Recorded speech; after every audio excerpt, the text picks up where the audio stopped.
오늘 우리가 같이 읽은 본문 말씀은 너무도 잘 아는 말씀입니다. 거듭나지 아니하면 하나님의 나라를 볼 수 없다. 이 말씀을 가지고 오늘 설교 제목은 하나님의 형상의 갱신인데 관련해서 한번 같이 말씀을 나누어 보려고 합니다. 이 하나님의 형상의 갱신과 관련해서 이야기를 쭉 나누다 보면 이 거듭나지 아니하면 하나님의 나라를 볼 수 없는이라는 말씀의 의미가 조금 더 새롭게 이해되고 또 다가오고 깨달아지리라 생각됩니다. 존 웨슬리는 기독교의 핵심을 뭐라고 말을 하냐면 하나님의 형상을 회복한 인간을 통한 창조와 창조물의 갱신이라고 말을 합니다. 그러니까 왜 인간이 중심이냐? 왜 이 세상이 이 모양 이 꼴이 됐어요? 누구 때문이에요? 네. 우리 옆 사람을 향해서 말하세요. 누구 때문이냐고 물으면 말하세요. 누구 때문이에요? 나 때문이에요. 그렇게 해야죠. 너 때문이라고 하면 안 돼요. 나 때문이에요. 그렇죠. 참 센스가, 권사님도 왜 이렇게 센스가 있어요. 참 훌륭. 우리 교회 권사님 센스가 많아가지고 우리 권사님 때문에 우리 교회는 안 될 수가 없습니다. 네. 왜 아멘 안 해요? 네. 억울하시면 다음 주에 장로회든 안수주사회든 특성하세요. 자, 여러분, 우리가 타락했잖아요. 그래서 우리도 이 모양 이 꼴이 됐고 이 세상이 이 모양 이 꼴이 된 거예요. 왜 전쟁이 가득해요? 인간의 타락 때문이에요. 왜 사람이 사람을 죽이고 왜 자연이 파괴되고 세상이 살만한 곳이 되는 게 아니라 살기 어려운 곳이 될까요? 어제 장로님들하고 저기 정책당에 마치고 대변항에서 낚시 축제 하시는 분들 격려차 방문하려고 가려다가 이런저런 얘기 나눴는데 들어보니까 우리나라가 교통사고로 1년에 죽는 사람이 그 전에 한 10,000명 정도 됐대요. 그런데 요새 여러분 다 아시겠지만 곳곳에 카메라가 있고요. 그죠? 그 다음에 거기다 넘어서 이제 구간 단속까지 생겼어요. 그래가지고요, 교통사고 사망자가 반절로 뚝 떨어졌대요. 한 10,000명에서 5,000명 정도가 떨어졌답니다. 그런데 놀라운 사실은 그러면 우리나라가 전체 사망자 수 줄여야 할 거 아니에요? 근데 똑같아요. 왜냐? 사망자가 5,000명이 더 늘어났답니다. 여기서 5,000명을 줄여놨더니 자살률에서 5,000명이 늘어났답니다. 이게 무슨 안타까운 일이냐고요. 기껏 살려놨더니 자기 스스로 목숨을 끊는 사람이 그 교통사고 사망자 수를 줄여놨더니 그 숫자가 거기로 갔대요. 왜 사람들이 스스로 목숨을 끊어요? 이 세상이 살만하다고 생각하기 때문이 아니잖아요. 더 이상 나는 이 세상에 살 수 없어. 이 세상은 내가 살만한 곳이 아니야. 무슨 동기와 이유인지는 몰라도 사람들이 그렇게 해서 그냥 스스로 목숨을 끊어요. 이것처럼 비참한 일이 어디 있어요? 이것처럼 비극적인 일이 어디 있어요? 하나님이 기껏 살라고 행복하게 살라고 세상을 만드셨고 우리에게 생명을 주셨고 멋지게 한번 살아봐. 네 인생 멋지게 살아봐.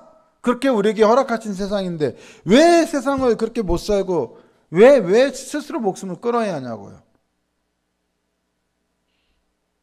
어떤 신학자가 이렇게 말했어요. 우리는 뭐 마음대로 해봐. 그러면 막 진짜로 마음대로 하고 솔직히 말해서 개판 5분제로 만든다. 이렇게 생각하는데 그 신학자는 이렇게 말했어요. 하나님을 사랑하라.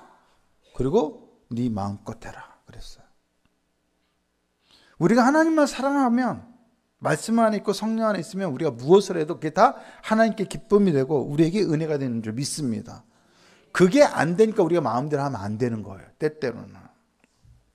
자, 그래서 하나님의 형상을 회복시켜야 돼요. 왜? 우리가 타락하면서 우리는 하나님의 형상대로 창조되었잖아요. 근데 우리가 타락하면서 우리에게 원래 하나님께서 허락하신 그 하나님의 형상이 어떻게 되었어요? 파괴되었잖아요.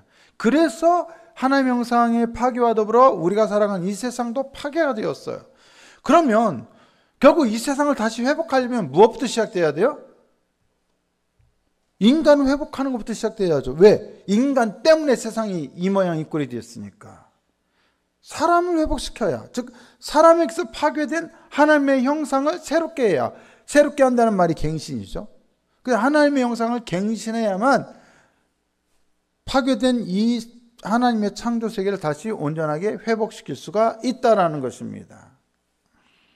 그래서 존 웨슬리는 그게 기독교의 핵심이고, 또 우리 믿는 기독교의 신앙의 위대한 목적은 하나님의 형상을 따라 인간을 갱신하는 것이라고 말했어요.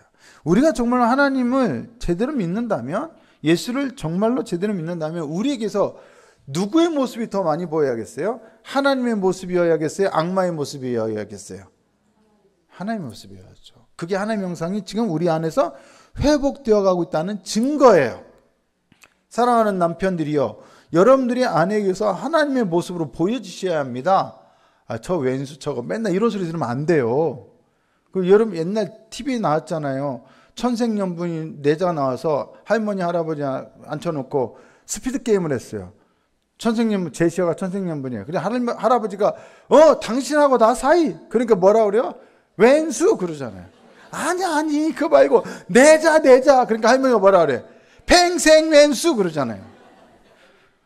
아니 남편의 모습 속에서 하나님의 모습이 보여야지 무슨 왼수의 모습이 보여요. 아니 왼수가 이렇게 생기면 되겠어요?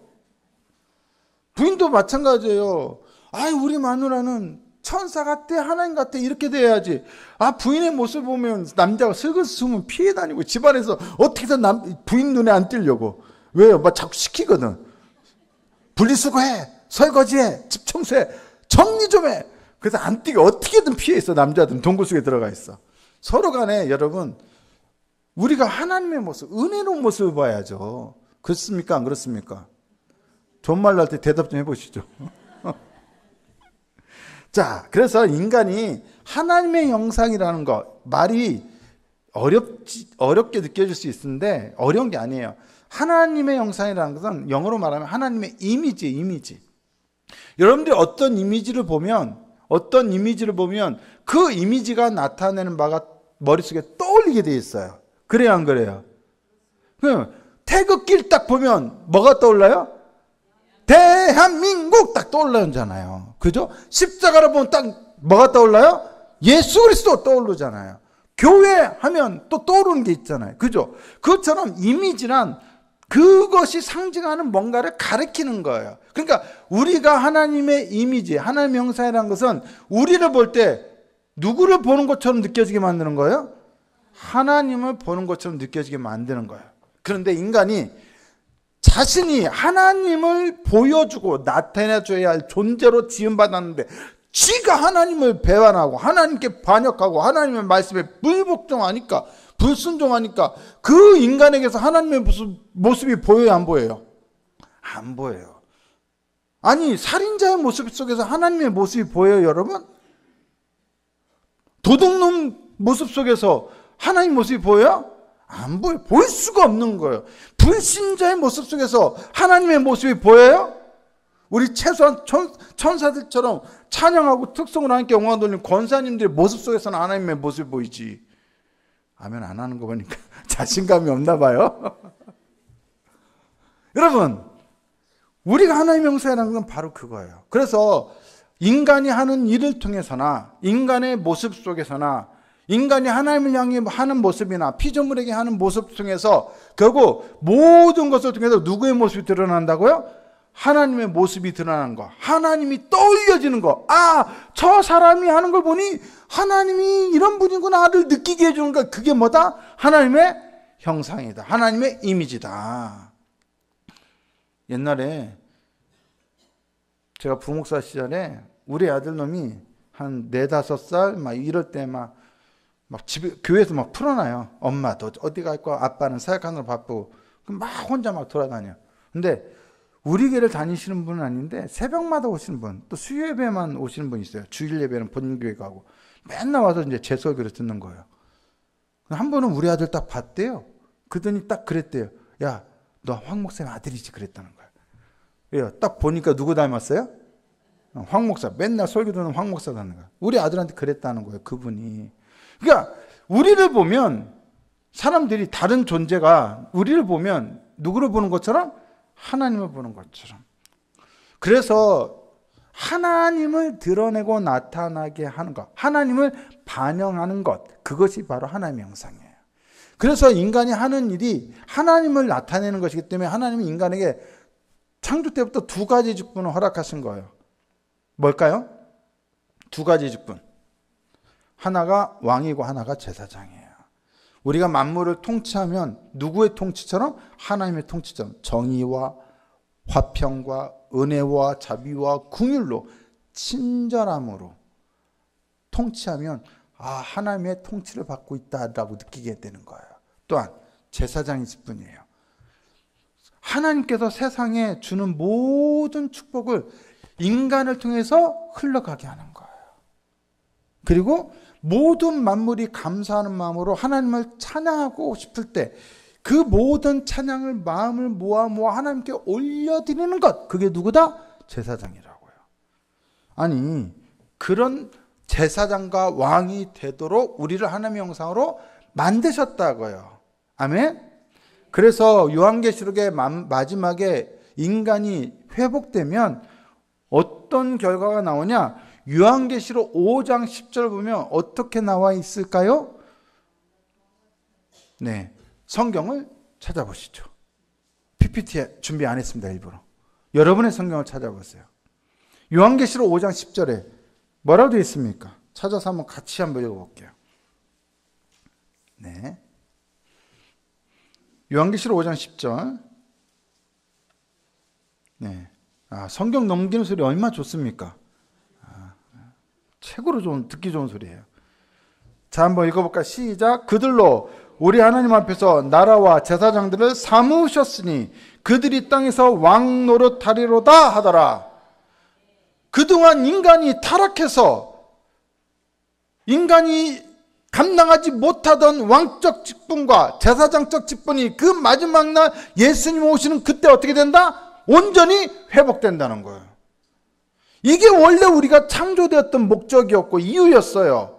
그리고 우리가 만약에 구원을 통해서 회복된다면 다시 이 직분이 어떻게 돼요? 우리에게 회복되는 거예요. 무슨 직분? 제사장 직분과 왕적 직분이요.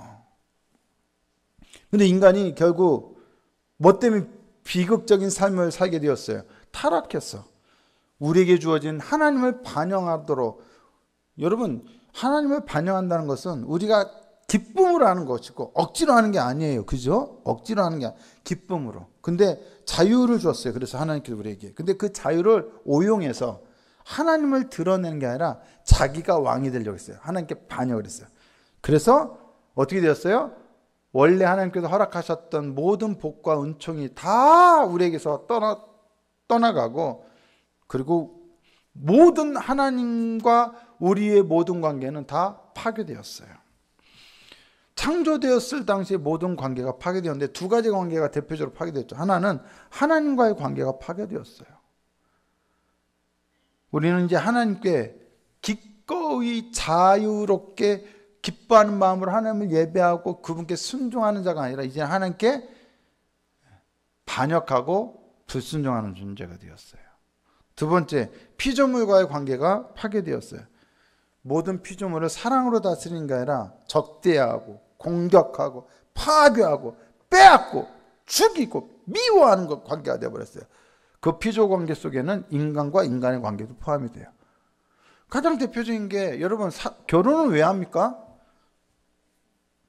결혼 왜 하시죠? 자, 1번 행복하려고, 2번 불행하려고. 다 1번이죠. 그러면 또 묻겠습니다. 나는 결혼해서 행복하다 1번, 나는 결혼해서 덜 행복하다 2번. 그래도 행복하시죠. 권사님들 역시 행복하시군요. 참 은혜롭습니다. 근데 안타까운 거는 왜 결혼했는데 행복하지 않는지 안타까운 거예요. 항상 제가 여러분 주일만 끝나면 우리 어머니가 우리 유튜브 들어와가지고 우리 거 교회 예배시랑 다 봐요. 그리고 코멘트해요. 나중에 너 왜 그랬니? 뭐 이런, 너 왜 성도들한테 왜 소리 지르냐? 막 이런 설교할 때. 또 이 얘기도 또 하면 또 뭐라 하실 것 같은데. 저번에 우리 외할머니가 썩을 놈 했다는 거 얘기했잖아요. 설교 시간에. 왜 아무리 그래도 할머니인데 너 그럴 수 있냐. 우리 어머니의 어머니잖아요. 아니 저는 꼭 뭐 비난하려는 게 아니라 그러셨다 이런 얘기를 했다고 얼마 그랬는데, 우리 부모님을 보면 분명 행복할 때도 있어요. 좋을 때도 많죠, 물론. 근데 가끔 보면 왜 이렇게 왜 서로 행복하려고 서로 이해하고 용납하면 되잖아요. 근데 왜 불행하려고 기를 쓰고 싸우는지 소리를 지르는지 이해가 안 될 때가 많아요. 우리 인간이 그래요. 하나님의 형상이 파괴되니까 관계가 다 파괴되는 거예요. 그래서 이 타락으로 인해 왜곡되고 파괴된 모든 것은 어떻게 돼야 돼요? 반드시 회복되어야만 돼요. 맞습니까?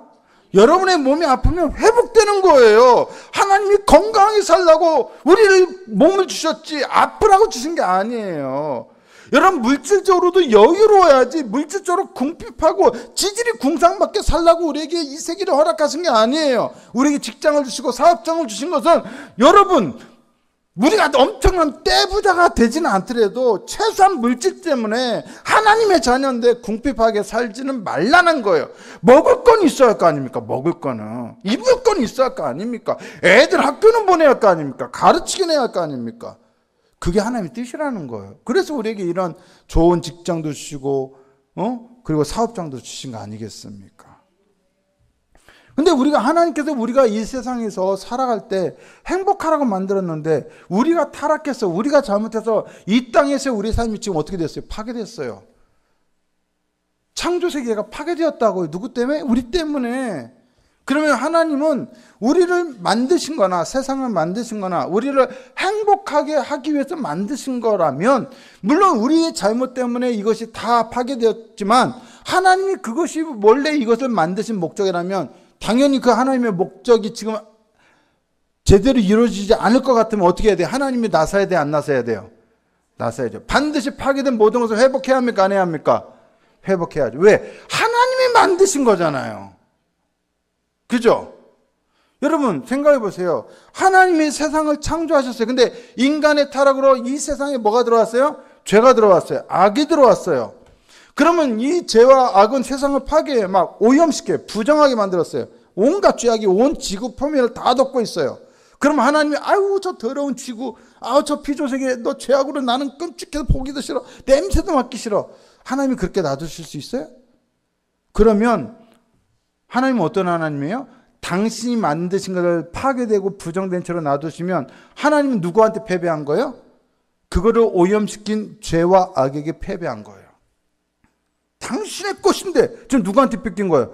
마귀한테 뺏긴 거잖아요. 그러면 하나님이 세상의 창조주라고 스스로 나는 창조주야 말할 수 있어요? 없어요? 여러분 낳아주기만 하면 부모입니까? 낳아주기만 하면 부모예요? 자기가 낳은 자식을 학대하거나 자기가 낳은 자식을 제대로 돌보지 않는 부모가 제대로 된 부모예요?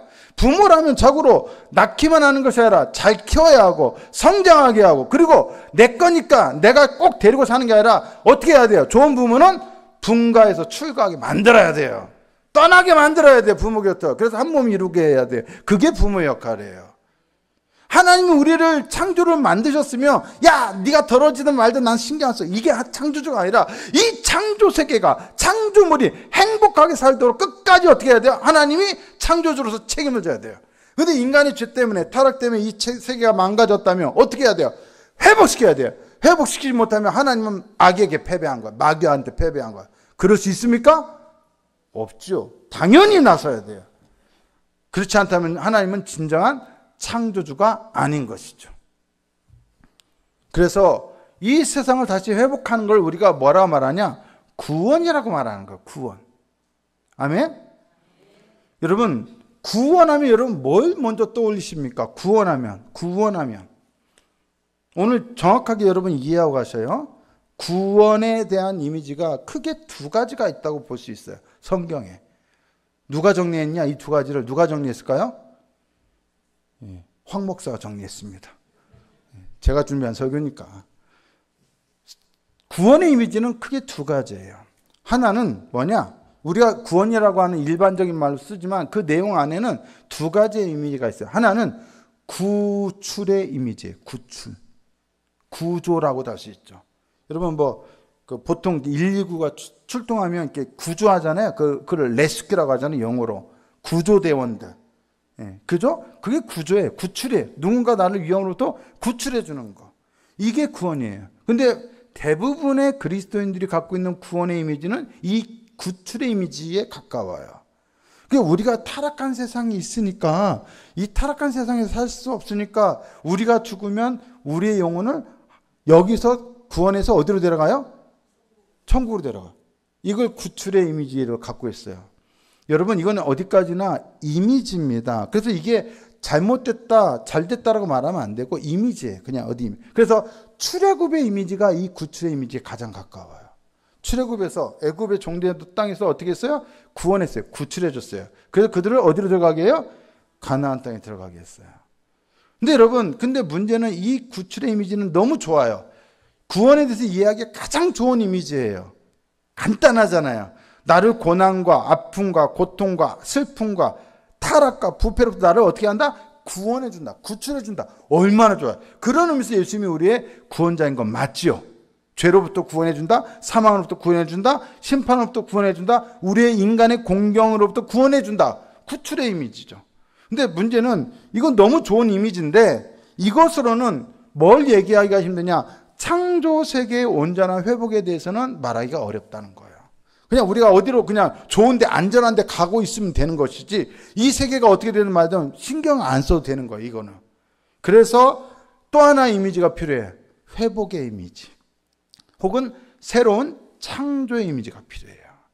그래서 우리가 구원을 얘기할 때는 이런 구출의 의미도 있고 새 창조 혹은 회복의 이미지도 있어야 한다는 거야. 갖고 있어야 한다는 거야. 뭐냐?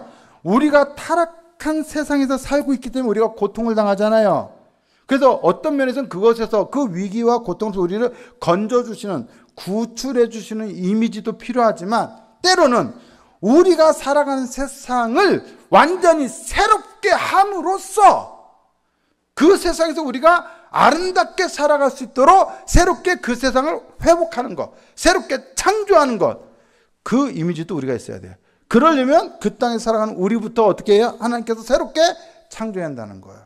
그럼 우리가 이 땅을 버려도 돼요? 버릴 필요가 없어요. 이 땅이 더 아름답게 회복될 것이기. 그것이 바로 완벽하게 회복된 그 세상이 하나님의 나라예요. 그래서 이사야서에서 새하늘과 새 땅에 대한 말이 나와요. 바로 이런 의미. 새롭게 창조한다는, 회복한다는 그 이미지가 이 안에는 담겨져 있는 거예요. 출애굽기에서는 구출의 이미지가 있다면 이사야서 같은 예언서에는 미래에 하나님께서 모든 피조 세계를 새롭게 회복하신다. 새롭게 창조하신다의 이미지가 더 강하게 있어요. 성경에는 이 두 모든 이미지가 다 들어가 있어요. 그러니까 뭐 하나만 절대적으로 고집하면 안 되는 거예요. 이것도 갖고 있어야 하고 이것도 갖고 있어야 돼요. 두 가지 의미가 다 있어야 합니다. 아멘? 그래서 이사야 65장 17절을 보세요. 보시겠습니다. 이사야 65장 17절. 예, 또 성경을 열심히 찾아보세요. 예. 이사야 65장 17절입니다. 간단한 말씀이죠. 예, 잘 아는 말씀이고. 자, 한번 읽어보실까요? 이사야 65장 17절입니다.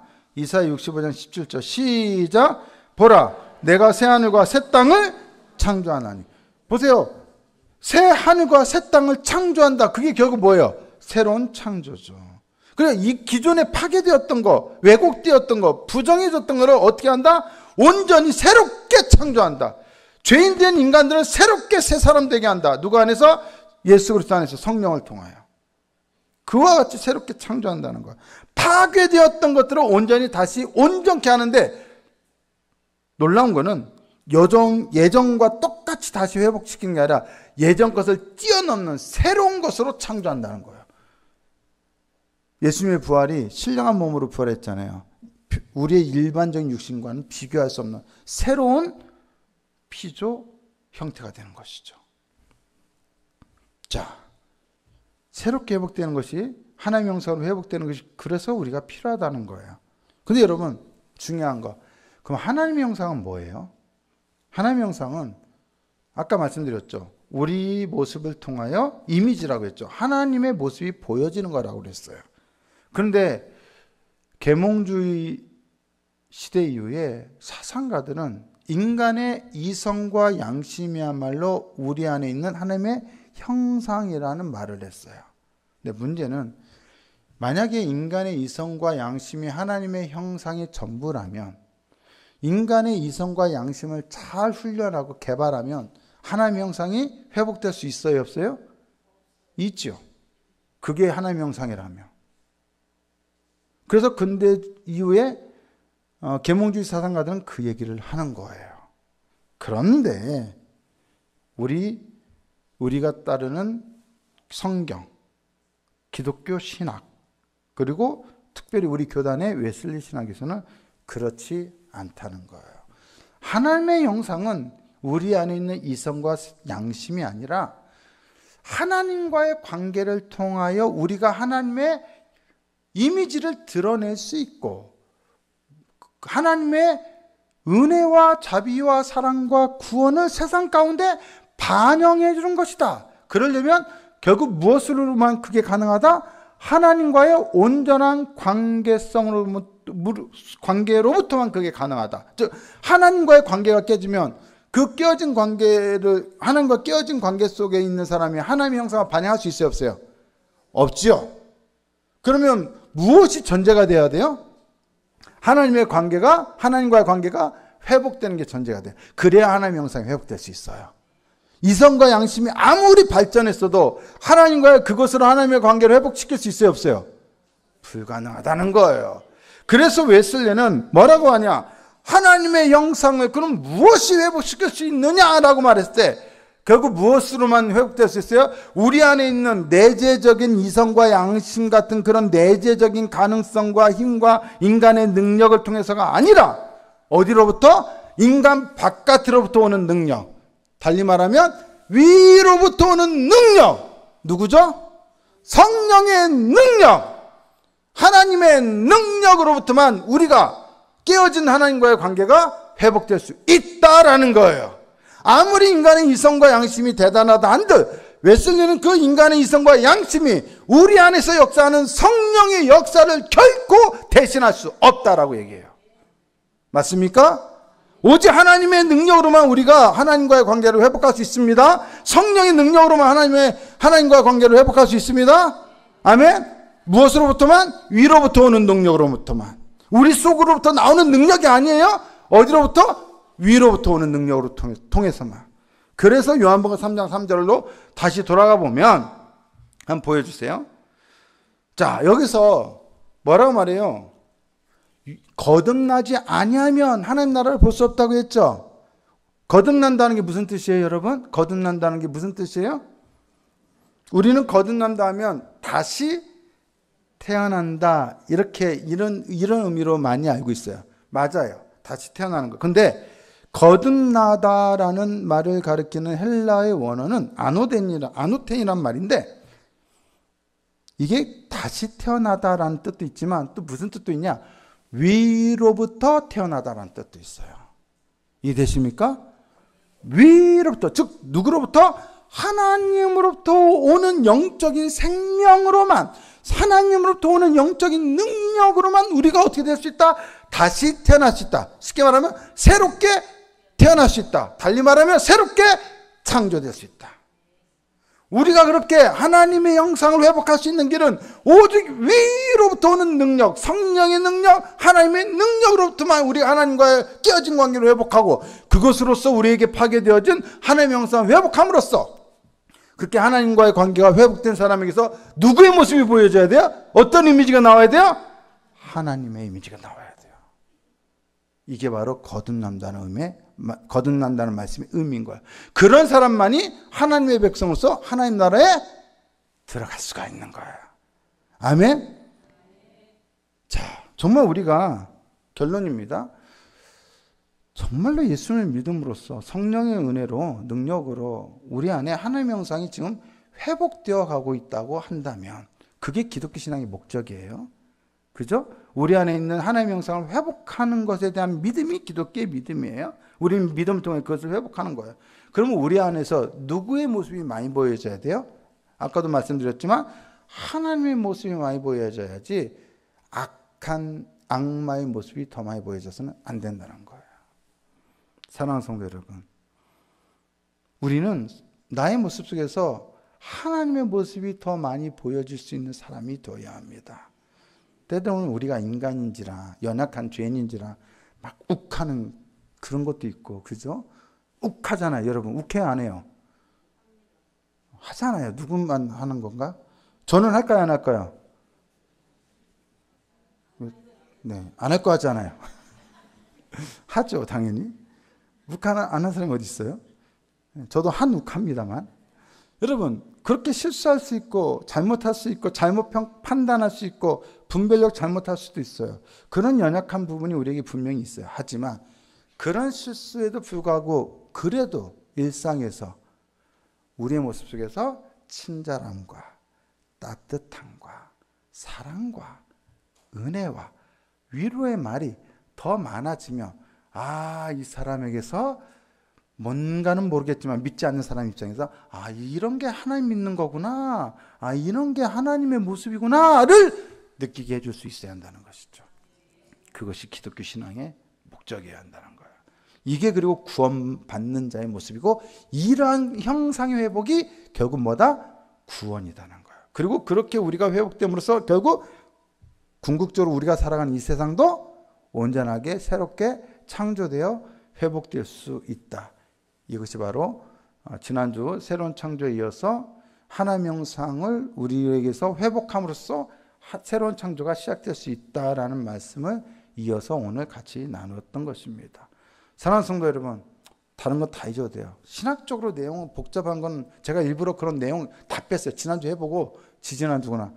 너무 성도님들이 눈만 뻥뻥 가리고 도대체 뭔 소리야 하는 것 같아가지고 쉽게 얘기를 해야겠다 해서 어려운 신학적 용어 내용 다 필요 없고 제 말로, 이 상당히 이게 신학적으로는 복잡한 내용이 많은데 여러분들이 이해할 수 있도록 최대한 저의 언어로 표현한 건데 다 잊어도 좋아요. 하나님의 형상이 뭔지에 대한 이해, 그리고 우리가 하나님의 형상을 회복한다면 우리에게서 누구의 모습이 더 많이 보여져야 한다?